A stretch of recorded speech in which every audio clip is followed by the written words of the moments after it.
Getting my son the car he wanted, a BMW E36 M3 manual. Now this was no easy task. We were able to source this vehicle from Texas. Well, actually he was able to source this vehicle from Texas. He found it for $6,000 and I was able to negotiate for $4,800.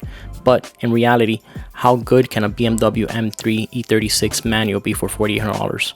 Well, overheating for once, battery light on, wouldn't go into first or second gear, and if it did, it went really harsh, bent wheel, and the pulley was bent also for the crank.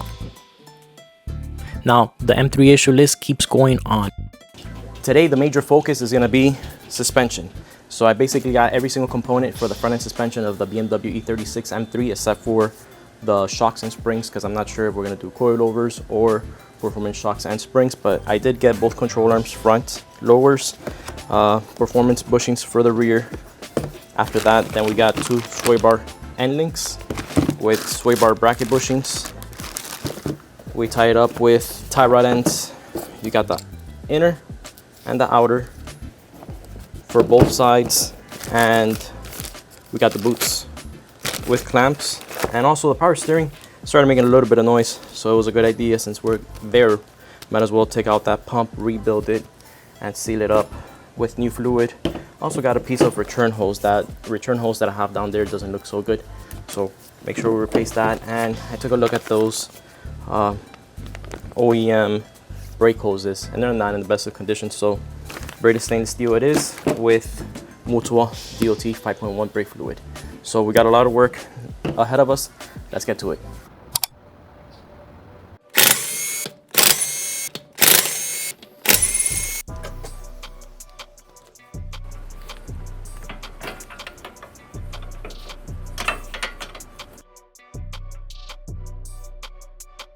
So it's a little later in the evening and my neighbors are having a great pool party.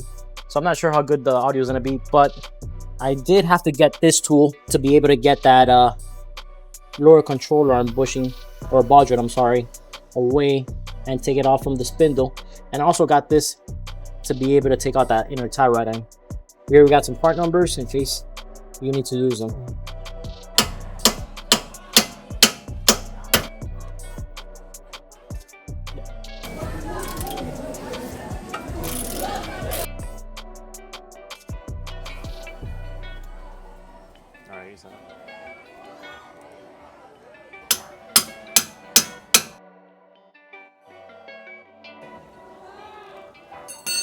So what we're able to do here, we got a really long extension with the swivel all the way down there, and hopefully we'll be able to take it out that way.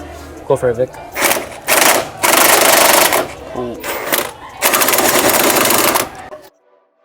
Easy, easy, easy, right there. Come on, go. Go. Easy, easy, no, easy. No, I think it came out. It came out. As you can see, just like that, we're able to take it off.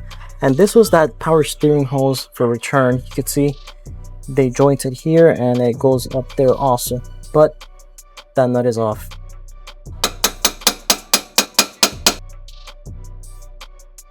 And it's finally out. Sit there.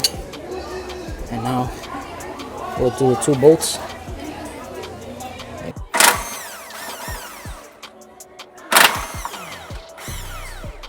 Pull it out. Now wiggle it out from that side.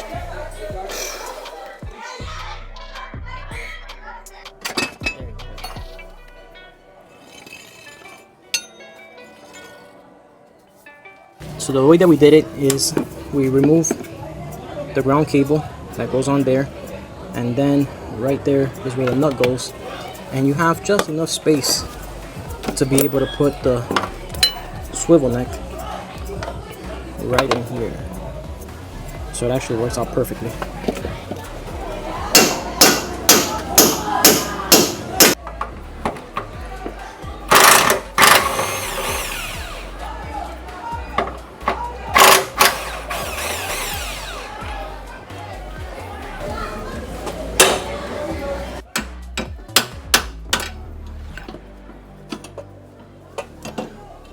And it's out.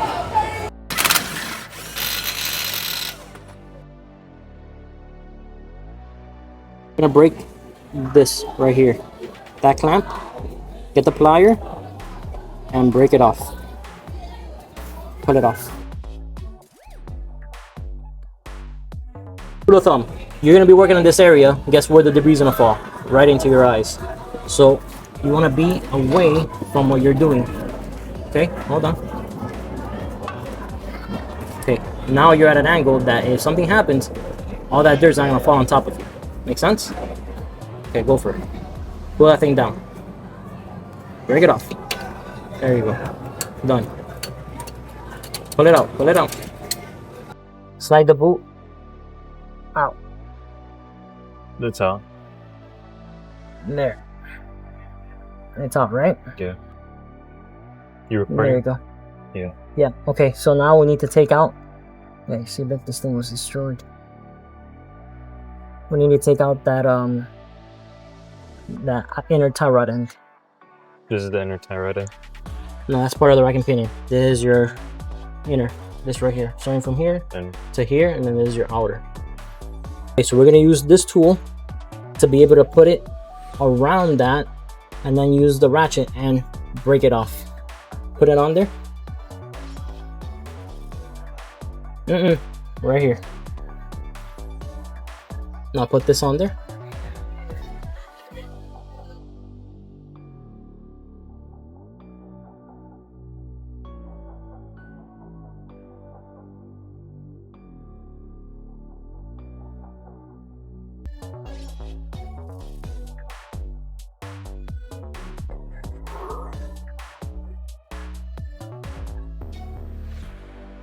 No. no. Take it off. Unsuccessful. You have to start over. Unscrew it. You see why I told you to jam it in there? Yeah. When I tell you to jam it in there, you jam it in there.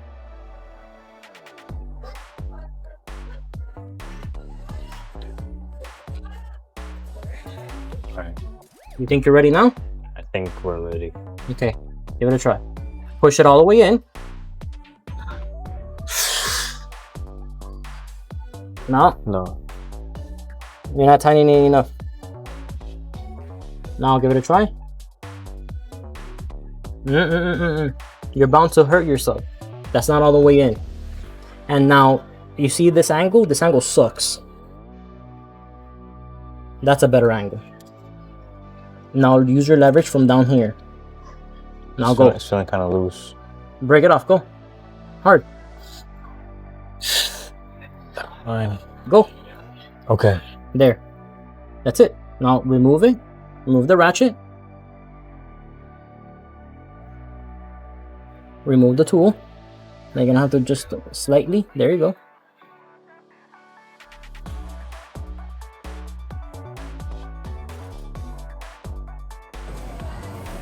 There. There. It's out. Alright. Be able to remove. This is the return hose. So we need to take out that clamp. Once you take out that clamp, all that fluid is gonna come from here and from here. Okay. Here.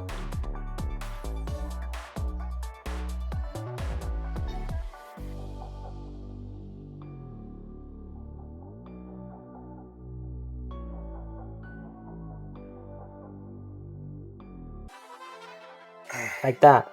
No, there you go. Sorry. Keep twisting like this. There. There you go.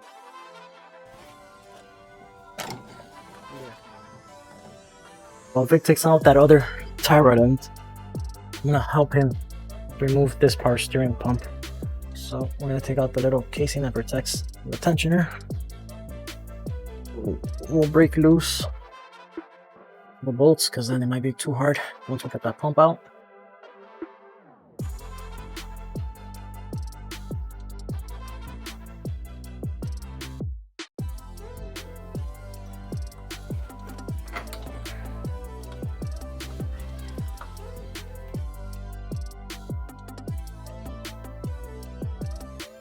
Okay, so now we'll remove two 13mm bolts that are holding them in.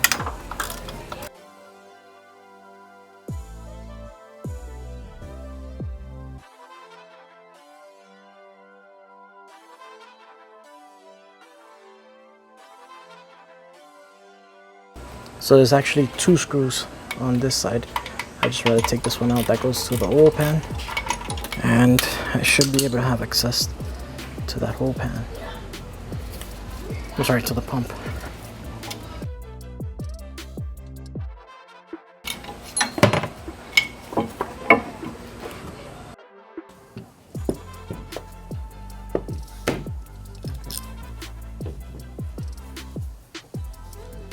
And before.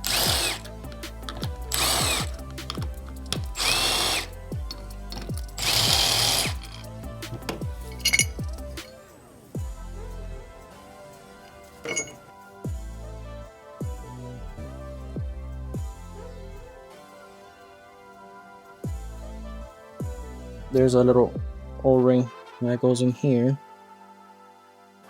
and this one just comes out pretty easily. Then we have a second one here, and you don't want to score it or anything like that, but there's a nice little opening right in there where you could just push it in and it comes right out. Now this thing's kind of toasted already. Next, we have to remove this unit from here. Oh, it came right off. So I think that came out easily. And we have to remove this clip that's right in here. And the idea is to basically, it's not an E-clip. You could just basically spread it out. So a couple of little small screwdrivers might be able to do the trick. So we'll do that next.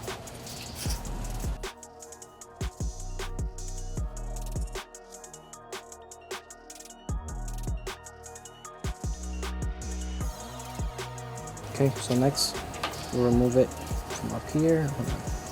I'm gonna do it easy does it here, Vic, because then all those little teeth will fly out. Yeah, so we'll just pry a little bit here, pry a little bit here. There you go.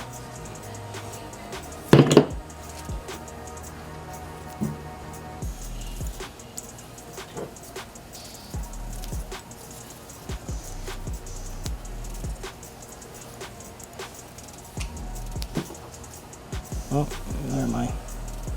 As much as I wanted them to stay, they stayed.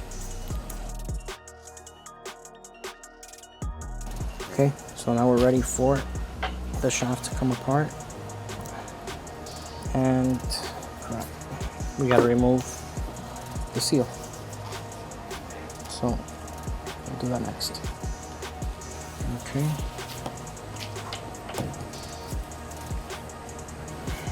See how hard this seals in there. Nope, not that hard. Okay, so the seal comes out. Basically what I want to do is just stick it in, pry it out, not go all the way in because you don't want to score anything. So what I'll do now is just clean this unit. I'll go some brake cleaner, put a new seal in there, and we'll keep going. Okay, so this is the BMW OEM kit, and we're gonna use a 24 socket, 24 millimeters, to be able to press that seal back in. Perfect, pushing with this guy.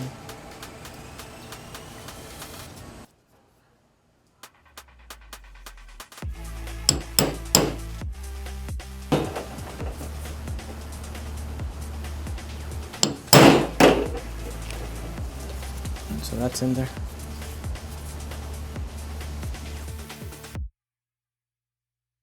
Go.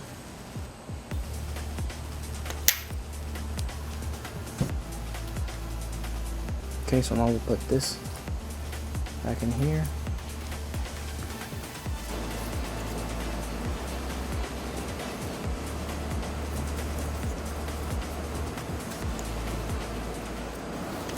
Okay, so it's another day.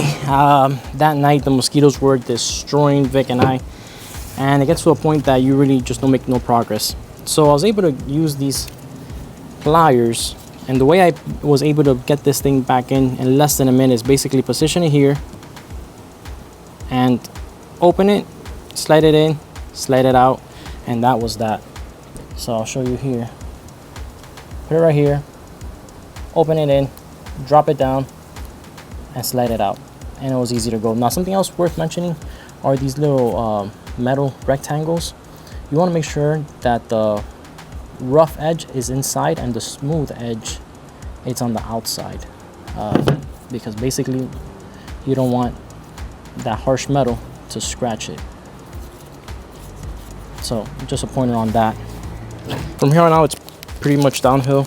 It's just the O-ring that goes on here. That's simple enough. Goes right on top.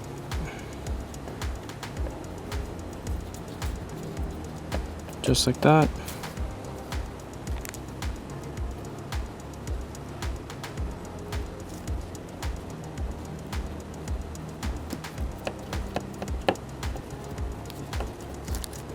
Now here you have two holes here, and basically they're gonna go mounted onto this here. You do have a mark here that has to line up with this one here.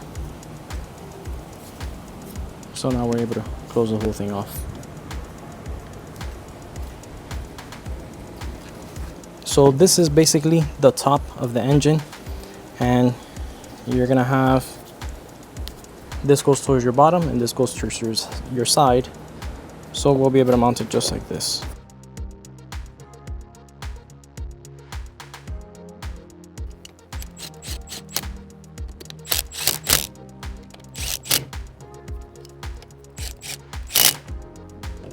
The side and the bottom.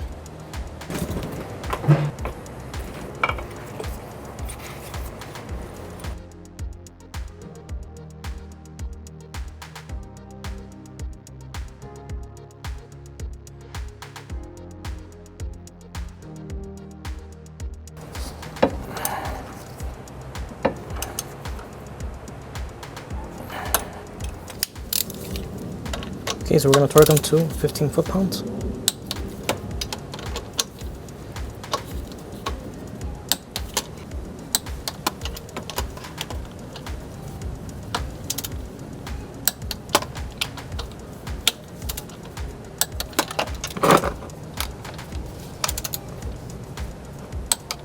Okay, now also be a good time to get rid of this power steering hose. Obviously, it's leaking. They put a joint here, so we don't want any of that.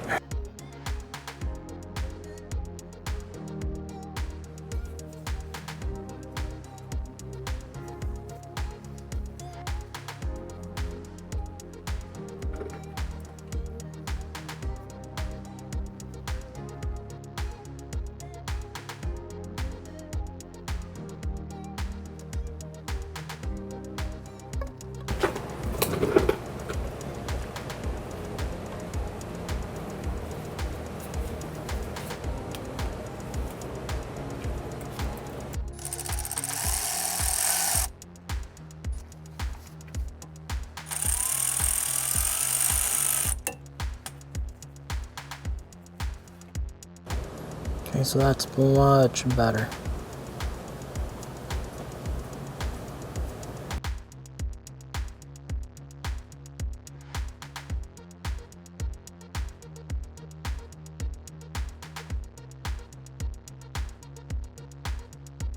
Okay, now next we're going to remove that bushing from the control arm. Now we're going to be replacing these with performance bushings. These things just don't slide out that easily. So we're gonna do it in 2 steps. First, I'm gonna push that out, and then we're gonna slide out the inner bushing so we could have that housing to use. First thing I wanna do is actually hammer this metal piece a little bit inside in 3 different spots, and you'll see why later.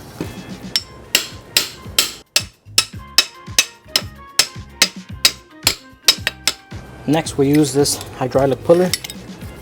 It's a 3-jaw puller, but with hydraulic force.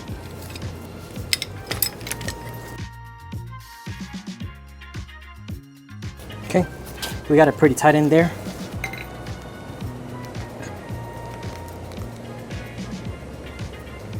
That's what you want to see there, nice and tight.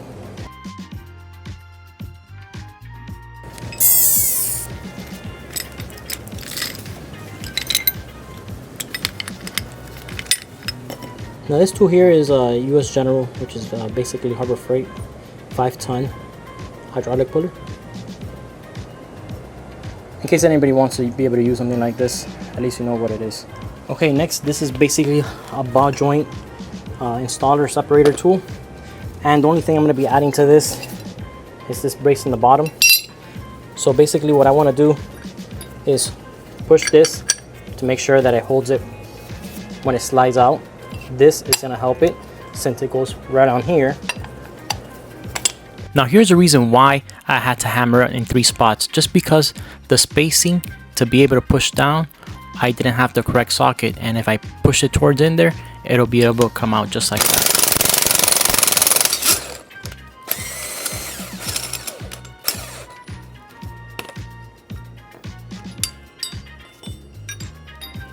So it came out as intended, our spacer and your old bushing. Here you have the packaging of this tool. Okay, so the only thing I want to do to prep this here is to clean out the inside. Someone probably put some grease in there. We're just going to clean all this out. Alright, so your PowerFlex high performance bushing kit comes with the following here.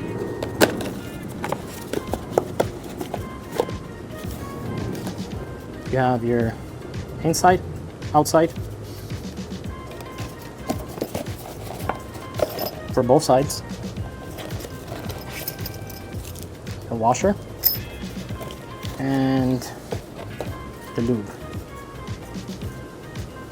Now you want to make sure that when you're about to install this, you're looking at it correctly. This goes onto the frame itself, that goes in, and here goes your control arm. So that's how we're going to position it.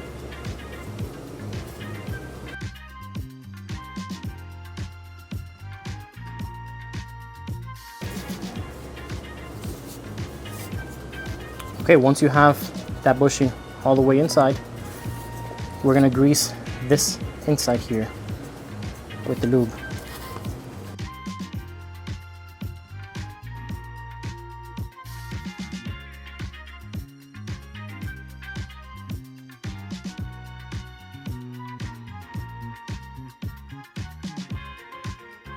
So here we have our new lower control arm assembly.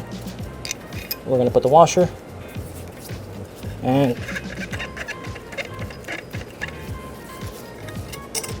we'll put in the control arm bushing.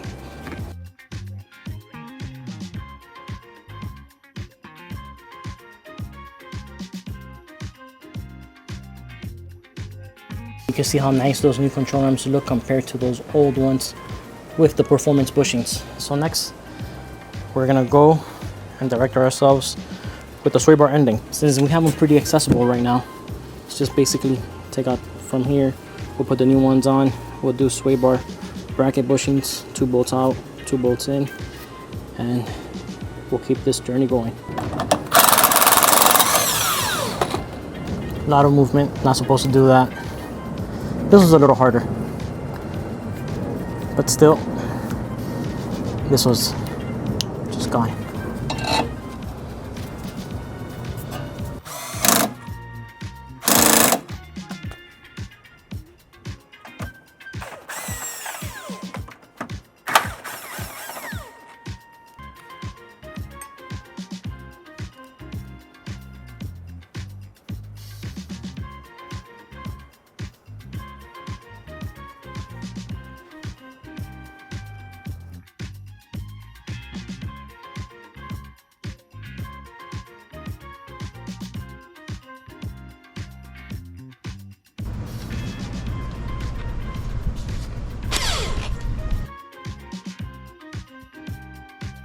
All right, so here we have the outer, inner, outer tie rod ends with the boots themselves.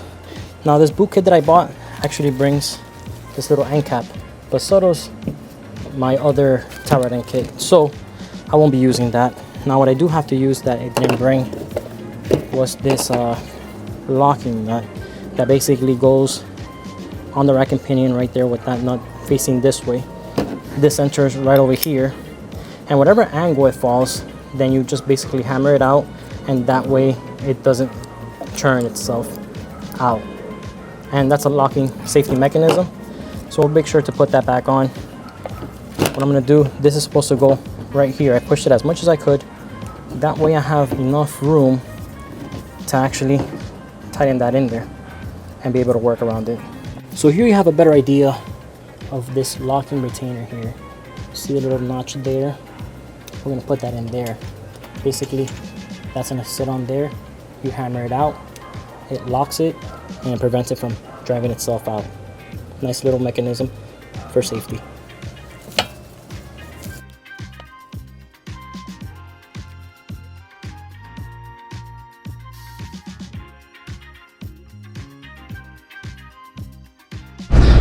Okay, and right here you can see where we hammered it really hard. That way it stays locked in place and doesn't come out.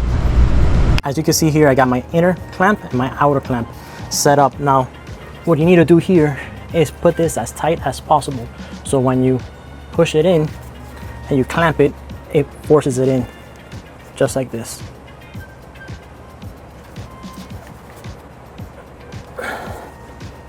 And that's not going anywhere.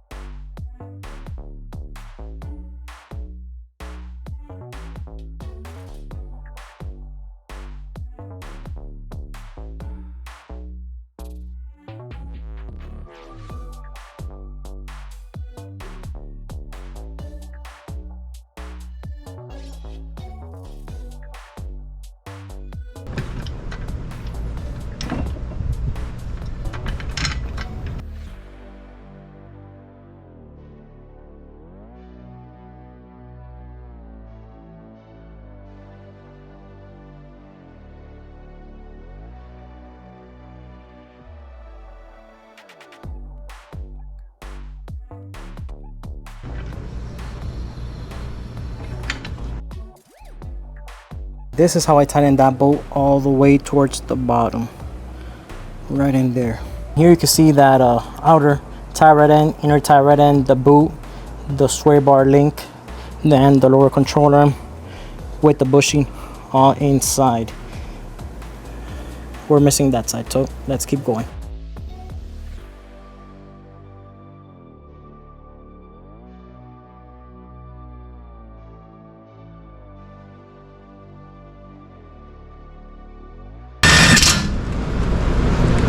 Now you could definitely see that the tire is going to be this way. I'm gonna get the vehicle aligned, but that's just way too much to get it to the alignment shop when there's like 3 blocks down.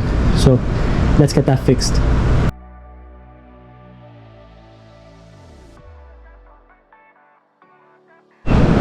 Okay, so now you can see it much better, much better.